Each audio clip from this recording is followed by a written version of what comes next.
Este es un estudio que se da en el marco de, pues justamente, señalamientos del bloque opositor sobre la falta de medicamentos o del surtimiento de medicamentos, la burla incluso a la famosa megafarmacia de que no está dando todas las recetas que se solicitan vía telefónica. Esta megafarmacia, ubicada en Huehuetoca, Estado de México, de manera estratégica, cerca de vías de tren, cerca del AIFA, y que se inauguró como tal el 29 de diciembre del año pasado. Lo está coordinando el famoso Birmex, estos laboratorios que fueron abandonados en el periodo de Felipe Calderón y que fue rescatado cuando se necesitó, es decir, durante la pandemia. Bien, ¿quién saca este estudio? Cero Desabasto. Esta organización Cero Desabasto está compuesta por, a su vez, varias organizaciones, entre ellas, por ejemplo, Fundar. Y pues Fundar es una organización, pues incluso aquí de casa ha tenido pues columnas y también espacios con sus estudios y sus investigadores. Bien, veme apoyando por favor, Emma, con las diapositivas para que quede un poco más claro. Esta es la primera. Entre el 29 de diciembre del 2023, cuando fue inaugurada la megafarmacia, al 20 de marzo del 2024, tiene el corte hasta el 20 de marzo, se reportan 6.054 registros. De estos, el 64% responden al IMSS, solicitudes de medicamentos al IMSS, el 25% al IMSS Bienestar y el 11% al ISSSTE. Del inicio de sus operaciones al 20 de marzo se reporta el 61% de sus registros como finalizados. Aquí el estudio y los investigadores, los coautores, enfatizan que no se especifica en la respuesta por parte de las instituciones a las que se les solicitó información qué quiere decir finalizada, si de verdad le entregaron el medicamentos solicitados o simplemente el solicitante pues ya dejó de solicitarlo y se finalizó ese registro. Entonces vemos que pues en lila está justamente este color de finalizada en el IMSS, IMSS Bienestar e ISSSTE. También en el estudio enfatizan cuánto tiempo tardan, cuántos días tardan desde que la persona solicita el medicamento a la megafarmacia y que es atendida.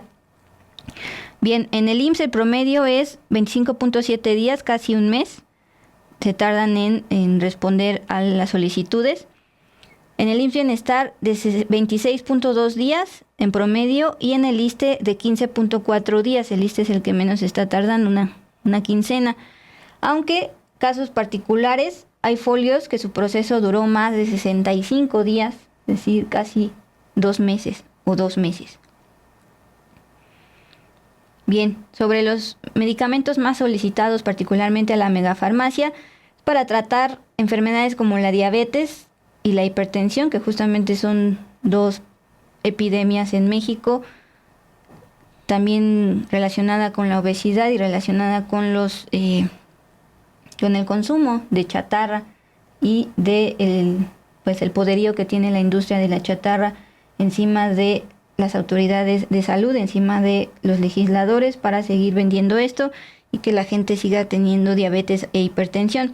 También lo que más se solicita es para dislipidemia, aunque en el estudio llamó la atención solicitudes de paracetamol, justamente porque pues es sabido que este medicamento en general siempre se cuenta por su bajo costo y fácil suministro. Casi en cualquier farmacia puede encontrarlo, no está tan caro, sobre todo si es genérico, y justamente fue un gran salvador durante la COVID-19, entre comillas, porque pues justamente ayuda contra la fiebre.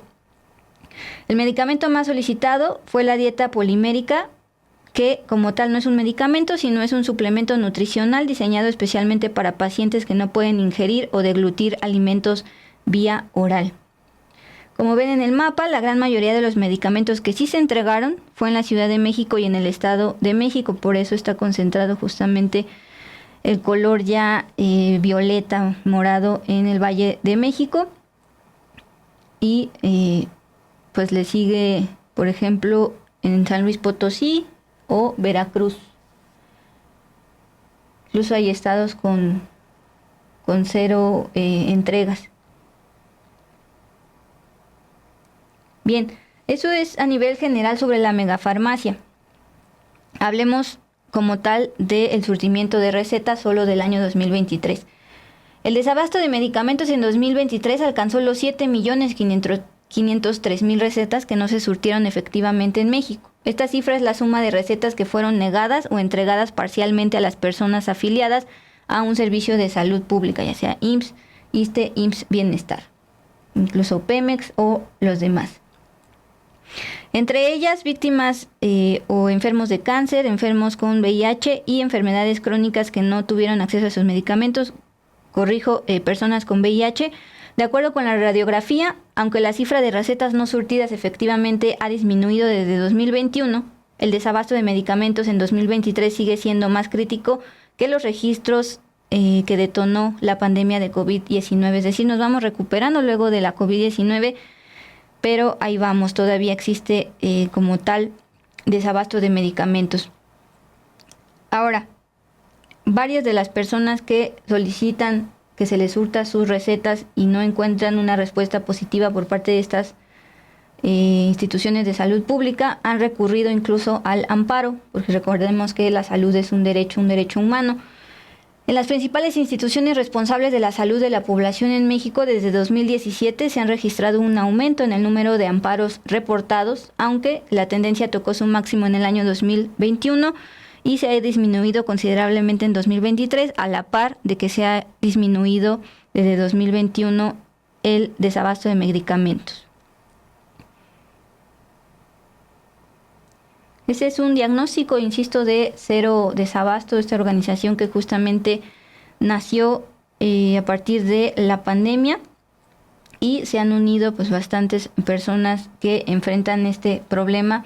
Por ejemplo, personas diagnosticadas con trastornos mentales que necesitan medicamentos psiquiátricos y que no han encontrado, o hay un problema de distribución de COFEPRIS porque los atora en las aduanas para revisar y ya después permite la distribución en farmacias, y también casos de personas con cáncer y también personas con VIH principalmente.